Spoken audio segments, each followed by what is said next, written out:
This episode of the Plant Trainers Podcast is brought to you by the Ultimate Healthy Meal Planning Bundle. To get your free PDF guide with 55 tips of the easiest holiday meals ever, visit bit.ly/pt55tips. That's bit.ly/pt55tips.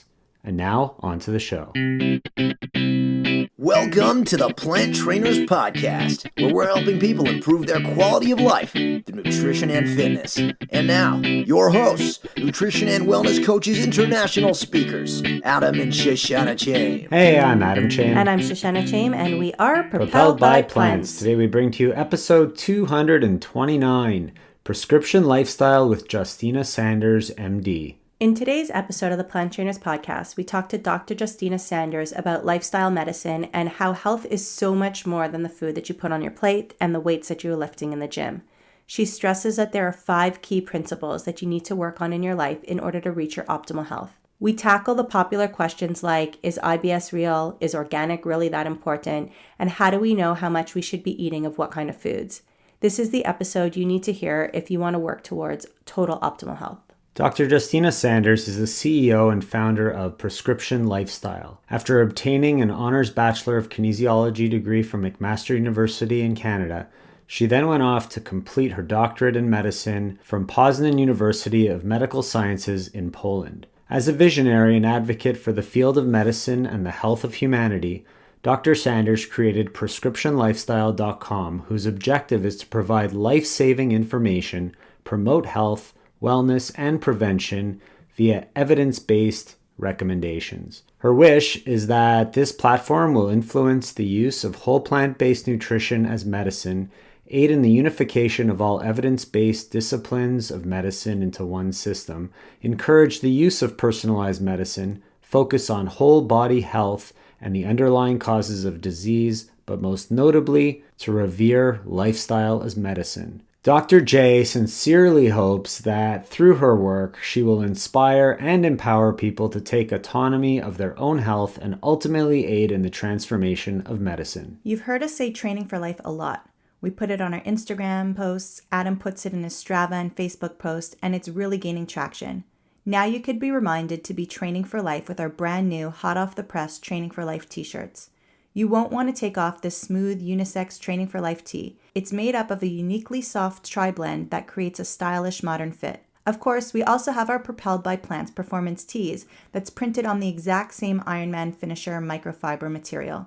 It's fast absorbing, quick drying, and most importantly, UPF 30+. Both shirts are perfect for any man or woman looking for active or casual streetwear. With the holidays around the corner, you're going to be looking for that perfect gift for you or for those that you love. So order your shirts now. Press pause, hit the link in the show notes, and get shopping. We have a very limited supply of Training for Life shirts, and you will want to order now to avoid the holiday snail mail slowdown. Did we mention $1 from each shirt will be donated to a responsible, ethical, and compassionate charitable fund? So you can feel really good about your purchase. And each shirt comes with a handwritten card from us. So if you're ordering it for a loved one, once your order goes through, email us at info@planttrainers.com and tell us who to make the card out to. Get propelled by plants and start training for life now. And now for a moment of gratitude. I met Dr. Sanders when I was in LA speaking at the Veg Food Fest down there, and I'm just so grateful that I got to meet her, that I got to speak to her one-on-one, and that we got a chance to interview her today. I really do feel as if her energy is so glowing and so wonderful, and it's just nice to have people like her in my life. I'm grateful for the get-together we had the other day. We had a lot of family over, getting ready for the holidays, and it was just really nice to hang out with all of them.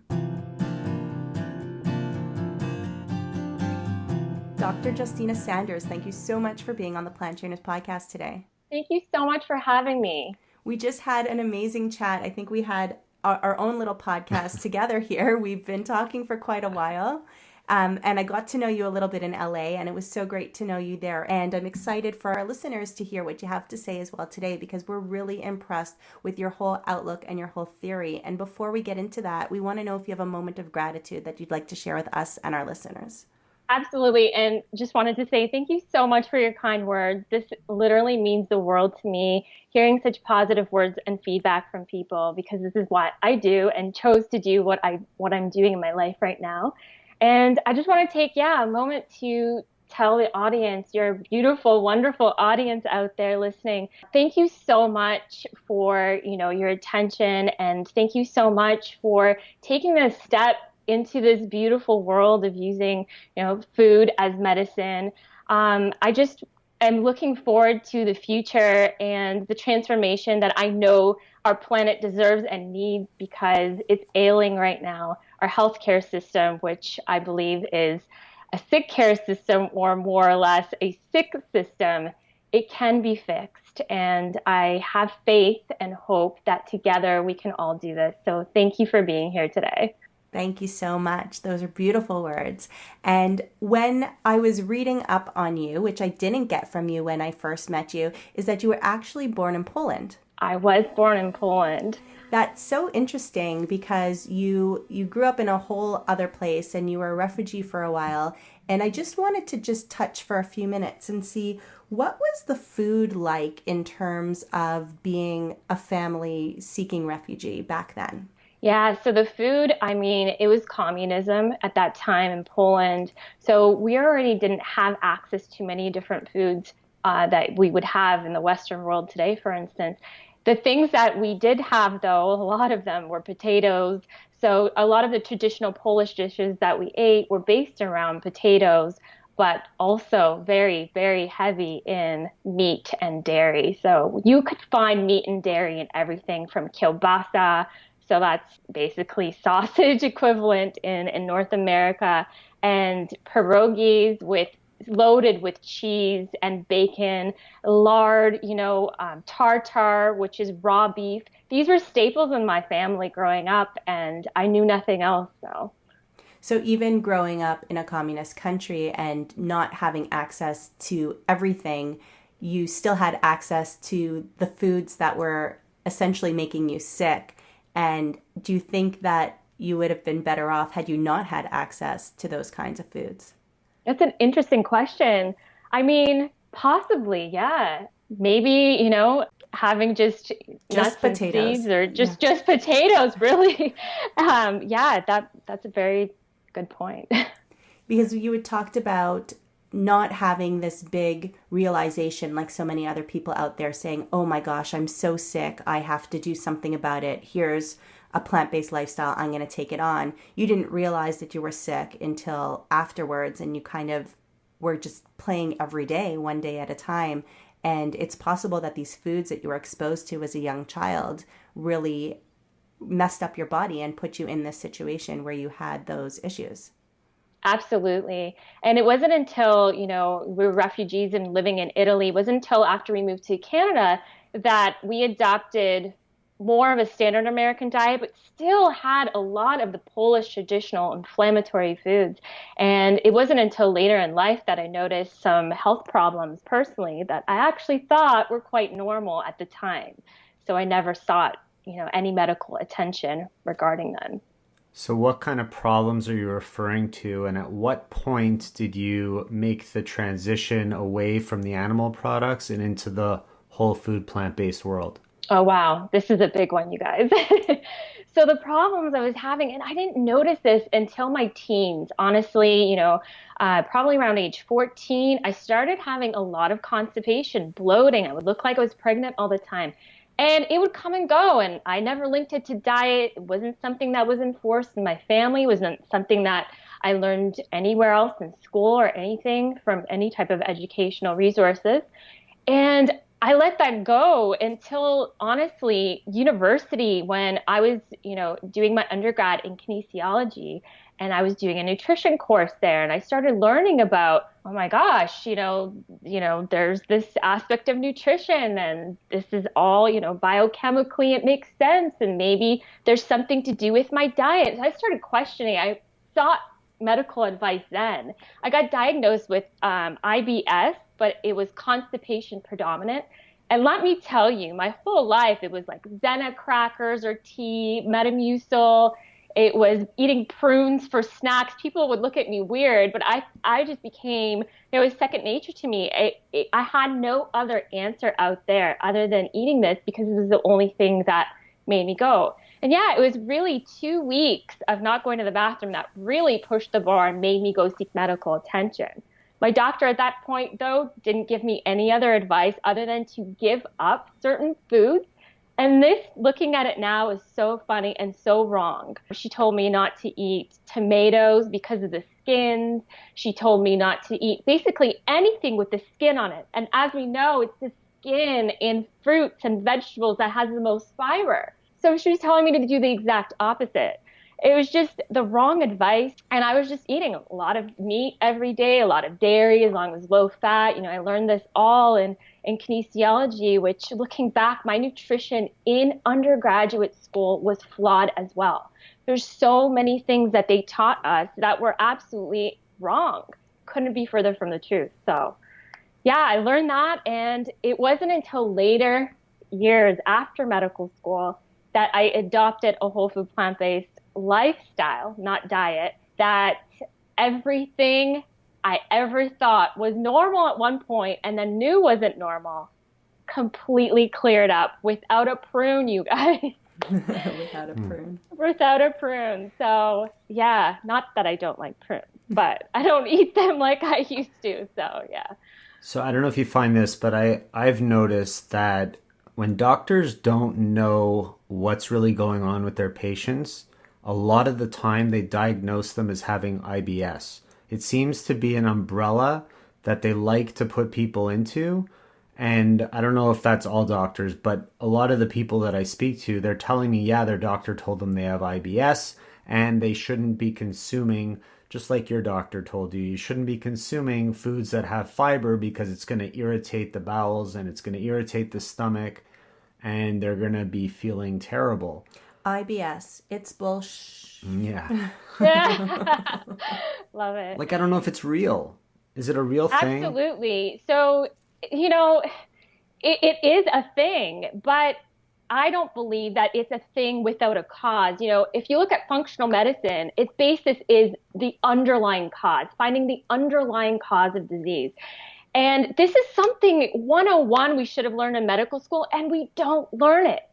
We focus on symptoms. We focus on diagnosing, the proper diagnosis. If we can't find one, well, we got to come up with a name for it. So why not give you a diagnosis of irritable bowel syndrome? Oh, maybe it's due to stress, not enough exercise. Maybe it's your diet. Maybe. But why are you just leaving it there and leaving someone to suffer for years and then maybe develop something else, other diseases linked to that could have been prevented had you looked at the underlying cause of the disease to begin with? Why don't we in Western medicine focus on the fundamentals? Why do we not look at where is this coming from?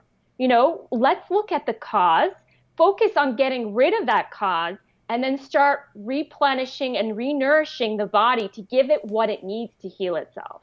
If we did that, though, wouldn't all the pharmaceutical companies have a problem? Because they wouldn't be able to make money anymore. Sure, but I say, try to patent broccoli. No, I'm just kidding. Yeah. Of course. I mean, here's an idea. Why don't we get rid of the drug companies, leave some, because there is a place for medications in our world, absolutely. But get rid of some and grow these beautiful crops on their lands. I mean, we can use their lands for creating, beets and kale and spinach and all these wonderful plants that we have. So about 90% of the people who come to work with me have IBS or have been told that they have IBS, and they don't have anything other than more and more tests or medication to help them with it. And after a couple of weeks of working together, most people don't have IBS anymore, or their symptoms are down, or they're finally able to eat steamed food, right? Or steamed vegetables. Yeah. They're finally able to eat things that they weren't able to eat before. They're finally able to leave the house without a change of clothes in their trunk. There's all these different things that are happening for them that are just happening within a few weeks of changing their diet, taking some mindful time for themselves, self-care, where their doctors weren't able to do anything but prescribe a colonoscopy. Yeah, absolutely. I mean, the power of plants, it's bar none the most wonderful drug on planet Earth. I always say that lifestyle is the best drug on planet Earth. It is the only drug to prevent, reverse, and treat, the vast majority of chronic diseases using lifestyle as medicine. So if people can learn, using whole food plant-based nutrition, which is the main part of using lifestyle as medicine, even just doing that, you will get rid of so many symptoms, but even more so, you're going to live longer. I mean, it's anti-aging. And as we're talking about irritable bowel, it is what I found too with so many people that I've recommended it to. Yeah, it's like the best advice you can give to someone. Get on board with the plants. Okay, I want to clarify for our listeners, maybe you can help with this, a couple of things. Number one, we talk about plant-based nutrition all the time. What's the difference between whole food plant-based lifestyle and plant-based nutrition? That's one. And the second one is, what's the real difference between traditional Western medicine and lifestyle medicine? Sure, absolutely. Both love these topics. So yeah, whole food plant-based nutrition versus plant-based nutrition. So let's talk plant-based nutrition. Plant-based nutrition is just a diet that's focused predominantly on a wide variety of things, depending on what it is, actually. So if you're paleo, let's say, a lot of people think it's just heavy meat focused. Sure, there is a meat emphasis on a paleo diet, but it's actually more or less more plants. So you can call a paleo diet plant-based. You can also call a vegetarian diet, which consists of eating no meat at all, but dairy products. That kind of diet is also plant-based. So you can also have a standard American diet and say, you know what, I'm plant-based. Because why? I'm choosing to eat more plants. And all this is wonderful because studies have shown that the more plants that one ingests is healthier for you. Absolutely. No argument there. But, I always ask the question, do any of these diets, are they the healthiest diets? Do any of these diets actually reverse heart disease if you're just going to pluck out one disease? No. Whole food plant-based nutrition has been the only diet, I'm putting that in quotation marks, that actually has shown to reverse heart disease. So it's taking it a step further. So whole food plant-based nutrition, this is a lifestyle that is, of course, devoid, so without any animal products at all, any meat, again, dairy, no yogurts, cheeses, nothing like that. No eggs, people out there that think that's an exception. But it's a lifestyle that is highly focused in nutrient-dense plant foods. And that nutrient density is the key here. Also, always like to add in organic, non-GMO, which you don't really hear from the plant-based people and movement. And the reason why is if you're already going whole food plant-based, you're doing it for your total health. So if you're focused on total health, you want to focus on eating plants that don't have residues of pesticides and herbicides and fungicides, that aren't genetically modified and have Bt toxin and whatnot in there. If you're focused on total health, this is the type of lifestyle you would want to embrace. So yeah, it encompasses eating all of these different plant foods, including nuts and seeds and legumes, of course, and different types of grains. So there's beautiful grains out there, from wild rice to kamut to, millet. So beautiful things like that. And this type of lifestyle is, again, it's not about deprivation. It's actually about having an abundance of food. It's one of the most beautiful things you could ever adopt because there's so many benefits of going whole food plant-based for your health, also for the planet on a whole. We could spend another 2 hours just talking about the benefits of plant-based nutrition. Let me jump in then. You mentioned organic was important, and let's see if you agree with what Dr. Greger told us on our show way back. He said that, let me ask you, is organic super important? And if somebody says they can't afford organic, should they avoid that food or should they get it conventional? Love this question. So no, absolutely do not avoid plant food if you cannot afford it. Absolutely not. eating plant food, even though it might have genetically modified organisms, even though it might have pesticide residue, is still shown in studies to be far healthier than to avoid plant food. I mean, like, think about it. What else are you left with? All those chemical laden foods like yellow number 5 or some other strange things. So it's funny. Perfect. I was just on the Plant Trainers Facebook page doing a Facebook Live about our dinner because all we hear about is how expensive plant-based living is, And I'm like, okay, if you're going to live off of every single superfood and not count broccoli as superfood, then yes, it gets very, very expensive. But there's different ways of doing it. And I was holding 2 cauliflowers and they were organic, and organic cauliflower is something that we get sometimes because sometimes it's literally like $8.99 for one small little cauliflower, where you can get a regular one that's twice the size for, like $1.50 or $2.50. But they were actually on sale for $1.97 each in the organic store this week, and they were $2.50 in the regular grocery store. So sometimes it's just about being cognizant of what's around you and making sure that you're checking flyers. And I'm not saying that we have time to run around to a million stores. Trust me, I don't. But I go to the organic store first. I buy what I can there. And then I go to the regular store and I buy everything else there too. So yeah, if absolutely. Cucumber is $4, I'm not going to buy it. But if it's $1.29 and I assume it's somewhere between 99 cents and $1.50 at the other store, then I go for it. Yeah, and a great tool for that is Environmental Working Group. They have the Dirty Dozen, Clean 15. So even if you can't afford, every single fruit and vegetable organically, definitely, go on their site, look at their guide. It's fantastic. At least try to stick to those. But also, if you do focus on total health, I do have to say, though, if you have cancer, it's been shown time and time, the toxic load on your body is far too much. You need to optimize your cellular processing by getting rid of the toxic load. So unfortunately, in circumstances, and, I understand the affordability aspect of it, but in some circumstances, when it comes to total health, the best you can do for your body, if you can, is to go organic, non-GMO. Yeah, and just so you know, Dr. Greger agreed exactly with what you said. Oh, thanks. I don't think, though, that she needs... At the next conference. I think she knows that. Yeah. And so once we're talking about the food, on your website, you put together a food pyramid, a whole food, plant-based food pyramid. So why don't you tell us a little bit about that? Absolutely. So going through this whole journey, I was looking for a food pyramid that was out there that I can use for people to guide them through these recommendations. They were always asking me questions, well, how much do I eat of this food and how much do I eat of that food? So it was really hard for me to constantly give them that information. I thought, you know what?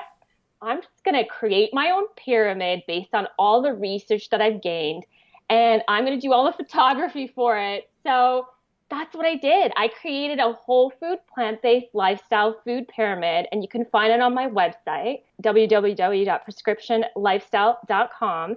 And it's very cool. It's interactive. You can click on every single level and find out what it is that you should be maximizing and what it is that you should be minimizing. So from the base, you'll see there's water, and a lot of it's herbs, a lot of it's infusing herbs and water, things like that. And then as we move up, so important things I'm just going to highlight are leafy vegetables as the second layer, And as we move up all the way to the top, we get to the fats. But the fats are more monounsaturated fatty acids like avocados and nuts and things like that. I think it's super cool. We're going to link to it in our show notes, and we'll link to the website, the whole pyramid and everything, so people can check it out once they're done listening here. Perfect. Let's jump back to that other question about the difference between traditional Western medicine and lifestyle medicine. Sure. So traditional Western medicine, it's fantastic. It's the reason I fell in love with medicine to begin with.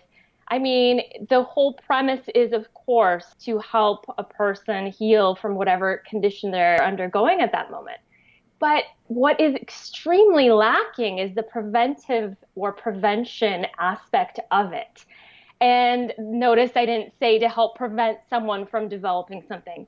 Sure, you might question, but you go to your annual physical exam, your doctor, will do a standard test and they'll do a physical exam, take your history, whatnot. Okay, that's great. but that's not prevention. You might get a 5-minute spiel about, oh, by the way, you should exercise more if they see you're overweight, or yeah, try eating a little healthier. What does that mean? And literally, that is all we learned in medical school. It infuriates me because it's so lacking in what we should be doing for our patients. We could be saving lives and not just holding their hand once a year, really, and just patting them on the back. That's not what we should be doing. Where, lifestyle medicine is a beautiful thing because it actually incorporates the concept of prevention. And I actually came up with 5 principles of lifestyle medicine. Many different doctors and researchers focus on 4, and the field itself focuses on 4. So what does it mean? Hey, Plentiful people, this year we're so happy to be included in the Ultimate Healthy Meal Planning Bundle. This bundle is like no other bundle. It includes 101 products with over $1,155 in value. Calculations were made, and there are over 3,800 recipes that could feed a family for over 10 years. But here's the best part. It's divided into categories like vegan, gluten-free, batch cooking, and so much more. So if you only wanted one section, like the vegan one, you can get it for only $27. And if you want to purchase the rest and gift it to friends and family, you can get the rest for just $20 more. But there's a free giveaway. We got together with dozens of the top homemaking and meal planning experts to share 55 of our best stress-reducing, sanity-saving, kitchen, cooking, and hosting tips so you can breathe a little easier this year and get all the tools you need to feel less frazzled this holiday season. Access your free PDF guide with the easiest holiday meals ever in the show notes, or go to bit.ly/PT55tips. That's bit.ly/all lowercase PT55TIPS, and enjoy the season the way it was meant to be savored. So lifestyle as medicine is actually using the mind, the body, social support, and nutrition. And those 4 aspects are what the field focuses on and teaches doctors to focus on when they see their patients one-on-one. It's wonderful because it focuses on all of the things that Western medicine never focused on in the first place. So there's a huge emphasis on prevention. There's a huge emphasis on the psychological, emotional well-being of a patient, the social support of a patient, to guide patients with depression these days. It's no wonder there's so many links and studies linking depression and chronic disease with other diseases. We need more socialization so doctors learn to teach their patients how to have more social support.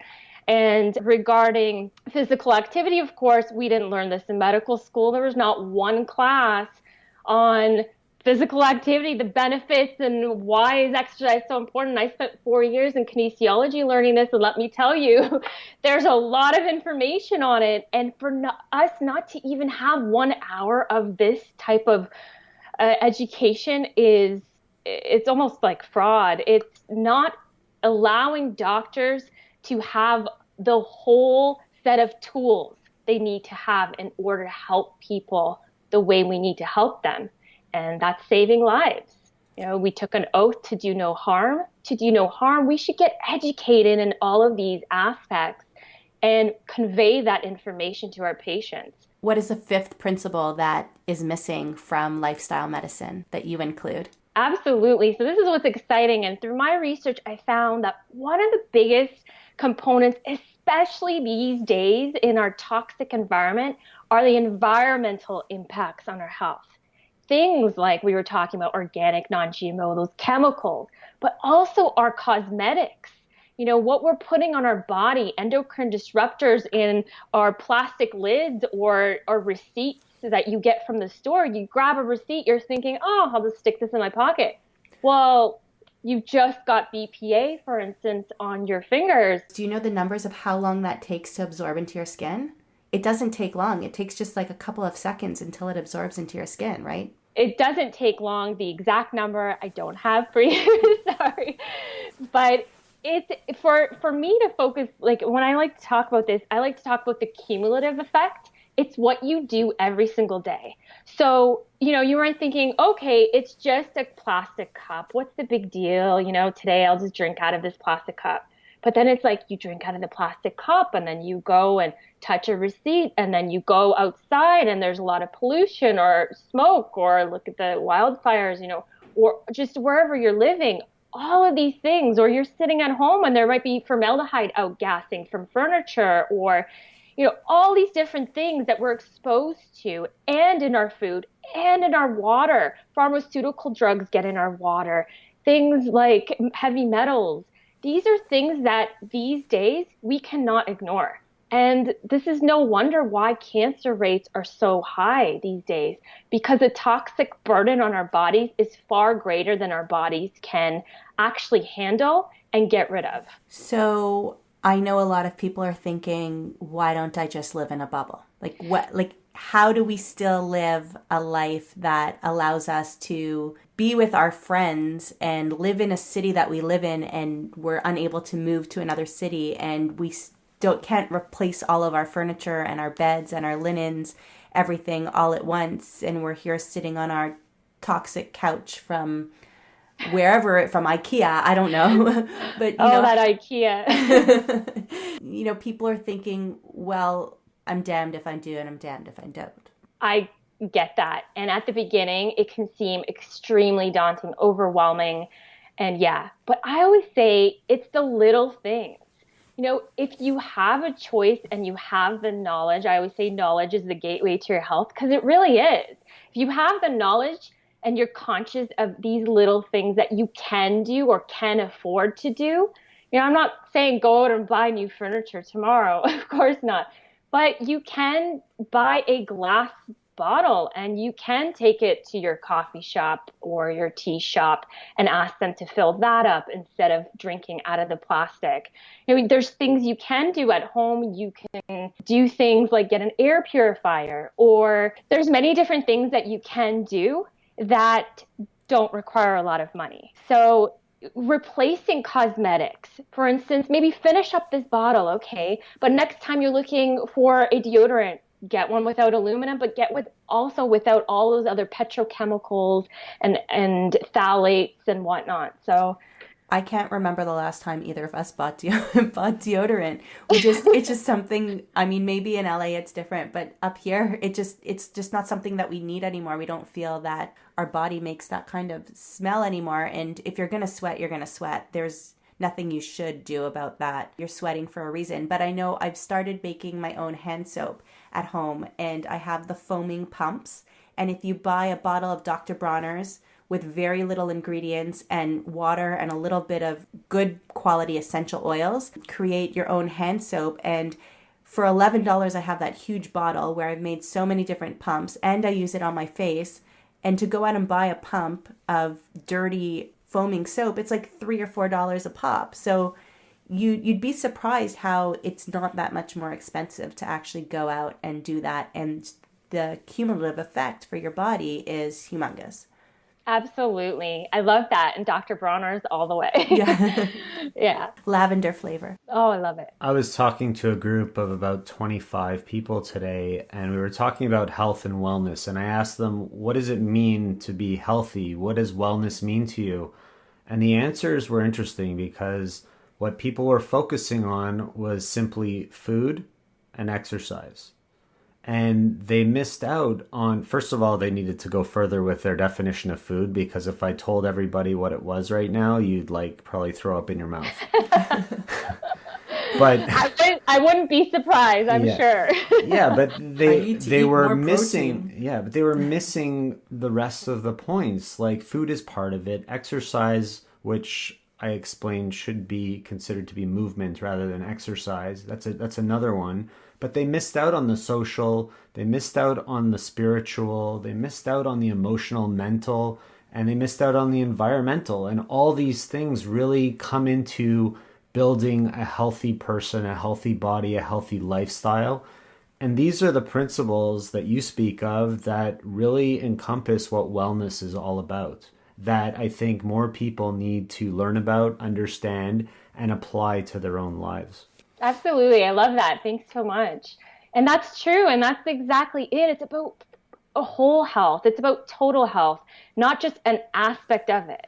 So if you're going to be a teacher, as we all are, you guys are teachers through your podcast and through all the experts and speakers that you have come on and whatnot, this is a platform. We all need to start speaking the same language, and we all need to talk about total health, not just a sector of health. Yeah, I agree. So thanks for sharing that. Yeah. Will you always start with the same principles with the people that you work with, or will you often take a look at what it is that's actually going in their life and start with a different principle depending on who they are? So the principles are actually applicable to all people, regardless of what position they are in their life. And depending on which condition they might have, I will still cover all 5 principles. And the only thing is, true, when it comes to maybe getting their history, that's the moment where I spend 3 hours with them, honestly, getting a whole elaborate history from when they were born and what their mom, what diet their mom had. Were they born via C-section? These are all these little things that Western medicine doesn't talk about. We don't get a thorough analysis of one's history and one's life. They only know maybe somebody in your family had heart disease. That's all they might know. And, oh, here are the symptoms you're having right now. Oh, maybe a surgery that you might have experienced. And that's all you get in the questionnaire. That's not enough. That's not enough to understand their whole picture because, again, you need to understand the underlying cause. And the only way you could do that is to get their entire history. And it's always great to get them to write down as much as they can before they meet me, because that way I actually learn more about it because you could see what they focus on more and really where they actually remember, maybe a trauma that happened. Sometimes it was abuse or some kind of thing like that has actually caused them to have this psychological and emotional suppression throughout their entire life, and they can't link their condition to anything else. And for me, it's like light bulbs go off. It was the abuse, that's near the time, maybe within a year, that you started developing some strange symptoms. And then, wow, look what they developed into. Now you have this condition, So I look at that. And then to me, then that is a point at which I say, okay, now we need to focus on that psychological component more with you specifically, because that's what you're going through. But bar none, I still focus on all the principles, because in order to have, again, a healthy life, you need all 5. But I have to say, whole food plant-based nutrition, if I was to pick one out, it would have to be the most important principle, because it has shown time and time again, study after study, that it has remarkable effects on reversing so many diseases on its own. But again, it might not be enough, which is why lifestyle medicine is so important. It reverses diseases that sometimes people don't even know that they have, that haven't been diagnosed yet, and then boom, it's gone. And then there's just no need for a diagnosis ever. It's amazing. Yeah. So if somebody wants to improve their quality of life right now and they're already eating what they consider to be pretty well, probably whole food plant-based or very close to it, what would be their next step in improving their quality of life? Which of those principles should they attack next if they can't handle all of them at the same time? I would honestly say, and you're telling me this person is relatively healthy then. Right. Without symptoms and whatnot. Right, because I'm hoping all of our listeners are relatively healthy and they've been listening to us from the beginning and they've been converting and transitioning to a whole food plant-based diet and lifestyle throughout. So that's what I'm hoping, yes. Love it. The champions of change over here. Right. So I would definitely say physical activity. And no, I'm not biased because of my degree in kinesiology. It is remarkable in terms of what it can do for your body. Every system in your entire body relies on movement, assimilation of nutrients and vitamins, the proper flow and oxygenation of your body relies on you exercising and moving. There's so many studies linking, sedentary lifestyles to so many chronic diseases. There's just such an abundance of research out there that is the next step I would take. And again, you mentioned before, physical activity does not mean you have to go to the gym. I hope people know this. Physical activity means moving more. It's called, if you are, let's say you have a sedentary job and you sit at a desk, Try to get up every half hour, do some stretching, walk up and down the stairs if you're in a building, do 1 or 2 sets of stairs. That's it. Just walking is great for your health. Something like you're at the airport. Why not take the stairs as opposed to the escalator? I got you. You got a lot of luggage. Okay, you got a pass on this one. But there's so many times that you can choose the stairs or park further away. Let's say when you're at a mall, further away from the door, you can walk longer. These are the things, the little steps, again, the cumulative effects that will add and aid in your total health transformation. And longevity is the key, right? So don't we all want to live a long time, but living healthy? Yeah. I like the stir-fry squats. When you're standing at the stove and you're just cooking, like, why not squat? If you've got to flip a pancake, why not do 5 push-ups and then flip your pancake? Yeah. You know, you could make a little game out of it with the whole family if you have children. There's so many things that you could do. And you're right. It improves your quality of life. It improves your longevity. And that's what we all want, right? We all want to be here as healthfully as possible. Absolutely. You know, the recommendation, Dr. Dean Ornish, in his own research has shown that just an hour a day of exercise, half an hour to an hour a day of exercise is enough to reverse heart disease. Now, if you're talking about total health, again, I'm talking about using these little movement techniques like you were just mentioning with the stir fry. Just doing these things, you might not think it's doing anything for your body. Trust me, your body knows, your cells know. So yeah, any little bit helps, definitely. Dr. J, can I call you that? Absolutely. Whatever. I just did. So, Dr. J, the information that you're sharing and improving people's knowledge base about your principles and lifestyle medicine, it's the wave of the future. And it's super important for everybody listening to really understand these concepts so that they can improve their quality of life.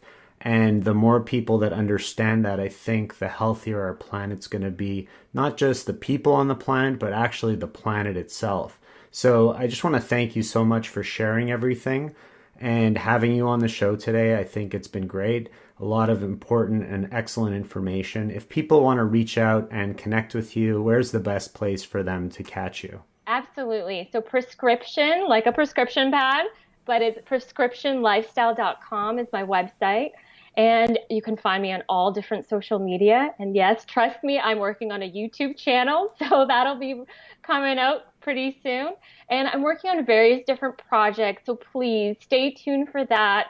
I am also working on a newsletter. So I'm really excited because I have a lot of wonderful things in store for everyone. And I really hope that this information, what I'm offering, can help people and can help transform our healthcare system. It's really important. And thank you so much for being here today and spending the time with us and our listeners. And I really do look forward to what you have coming out in the future.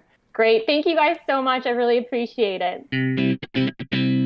Thank you so much for listening to this edition of the Plant Trainers Podcast. Don't forget to subscribe on iTunes, Stitcher, Google Play, or any other podcast listening platforms. We appreciate the feedback we receive from you. Every time we get a 5-star rating or review on iTunes from one of our fans, it ensures other people will find us too. Thanks to our patrons. To become a patron, visit www.patreon.com/planttrainers. Even supporting us with $1 really makes a difference. Connect and follow us on Instagram and Twitter @PlantTrainers. Like Plant Trainers on Facebook, join our newsletter, and check out our website at www.planttrainers.com for awesome plant-based recipes and a list of our services. Email your questions to info@planttrainers.com so we can answer them on our upcoming Facebook Lives. We hope we've inspired you today. Join us again next time and have a healthy day.